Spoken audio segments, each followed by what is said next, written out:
成間屋咧，你幫我做咗咁多年，我而家想重新執一執佢。係啊係。想揾你俾啲意見我。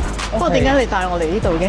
哦，係啊！我哋呢個輕裝修嘅品牌咧，係我哋新建立，咁啊好明白到啦嚇，即係而家啲人裝修要快啦、靚啦，啊仲要而家呢個經濟情況要平啊嘛。係啊。咁所以嘅輕裝修咧，我哋有啲套餐咧就係海好優惠，同埋時間上快好多嘅。啱晒你已經住緊啊，而係需要優化交美觀上。真係好喎，又平又經濟又慳時間。可以啊。咁啊真係要了解下。好啊，又去了解下。好啊好啊好啊。子 Sir 頭先你介紹嘅輕裝修咧，話可以慳成本又慳時間，我好有興趣想了解多啲。咁以前咧會將廚房廁所拆晒啲瓷磚去，咁而家我哋用微水泥去取代。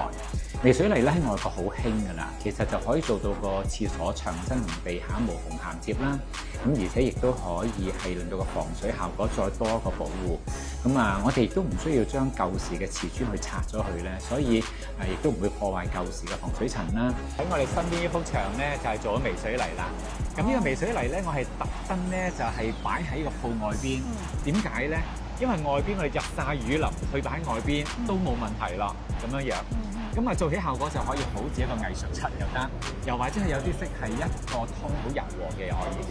係咪咩色都有？係㗎。哦，幾好喎！做個設計啊，唔知需要幾耐時間咧？可以啊，嗱，其實你住緊咧，我嘅經驗就係咧，我哋就係喺你搬出去之前咧，已經做晒所有圖啦。咁如果所有嘢都決定晒嘅話咧，我相信你可以離開間屋企嘅時間2個月就夠晒㗎啦。即係我哋應該喺2個月內咧會裝修晒你間屋㗎啦。係，多謝你。